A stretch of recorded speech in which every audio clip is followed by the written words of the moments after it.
In 1919, a 7-year-old boy in Cyprus was called to the front of his elementary school class to solve a difficult math problem.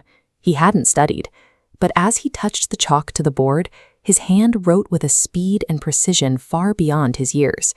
When his shocked teacher asked how he did it, the boy gave a calm, entirely serious answer.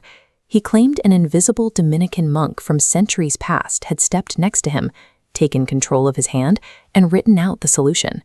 The school's principal organized a rigorous test with university professors. They handed the 7-year-old complex algebraic equations and verses from the Roman poet Ovid. Guided by his invisible mentor, the boy solved the math flawlessly and translated the Latin texts into perfect formal Greek without a single prior lesson. In antiquity, a child displaying this level of supernatural clairvoyance would likely be worshipped. In the modern era, he could easily be exploited for wealth or fame. This boy grew up to do neither. That boy was Stylianos Atteshlis, though people eventually just called him Daskalos, the Greek word for teacher. He spent his adult life in Nicosia, the capital of Cyprus, surrounded by massive Venetian stone walls and thousands of years of layered history. Daskalos did not retreat to a remote monastery or a quiet ashram. He lived directly in the path of brutal, modern warfare. During the 1974 Turkish invasion of Cyprus, he was shot and wounded, and his family survived intense military bombings. He worked at a normal government job, raised a family, paid bills, and lived in a neighborhood partitioned by sandbags, barbed wire, and armed border patrols. Yet people traveled from across the globe to witness his profound abilities to heal the sick and read the invisible world. Despite this, he strictly rejected the title of guru. Daskalos argued that human beings belong to an archangelic order, and he viewed his seemingly miraculous acts as biological and spiritual capacities dormant inside everyone. He spent 70 years proving this, codifying his vast knowledge into what he called the System for the Research of Truth, a methodical, step-by-step curriculum designed to help anyone attain these same states. The entire system rests on a single, uncompromising axiom: everything is mind. In this framework, the mind exists independently of the brain's electrical signals. It serves as the core fabric of reality itself. Because the mind is the base layer of reality, our thoughts have mass. Daskalos taught that every single desire, emotion, or idea we generate literally crystallizes into an invisible, living object called an elemental.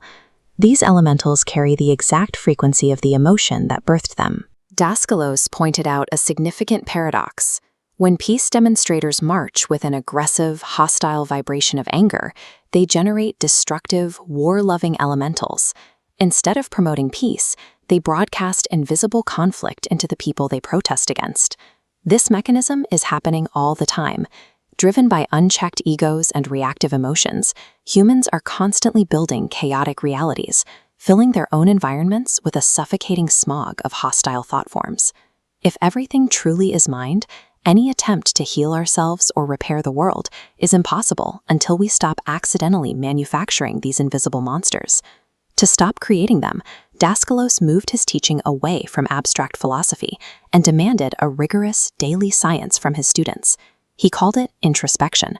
Every single night before sleep, a student must sit in total silence and objectively review every action, word, and feeling from their day. The goal is to act as an impartial judge, identifying the exact moments where temper, jealousy, or ego took control of the steering wheel. This practice is brutal, honest work. The explicit objective is the complete assassination of what Daskalos called national and personal egoism. Until this psychological purification is achieved, the ego remains in charge, and within this system, true mystical power and enlightenment remain permanently out of reach for anyone who hasn't mastered their own reflection. Once a student successfully quiets their ego, they gain conscious access to their etheric double.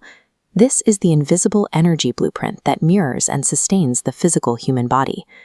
Advanced researchers who reach this stage are taught how to deliberately construct positive, highly structured elementals of health and vitality. They can then project these beneficial thought forms directly into a patient's etheric double to physically cure their illnesses. But Daskalos enforced one incredibly strict rule regarding these profound abilities. They must never be used for parlor tricks, to show off to a crowd, or to convince a skeptic that the invisible world is real. The ultimate aim of developing these latent human capacities is not to become a supernatural superhero or accumulate followers. The goal is to quietly and practically alleviate human suffering. Near his home in Cyprus, a highly combative couple constantly blamed others for their deep poverty.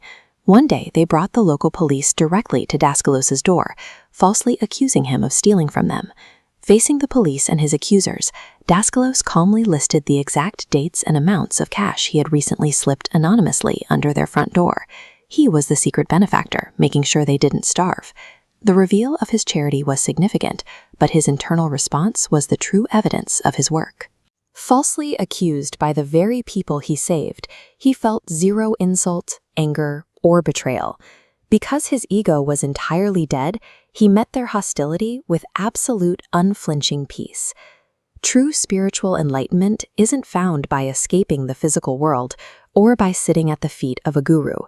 It is the daily, relentless science of mastering your own mind so you can quietly serve the person standing right in front of you.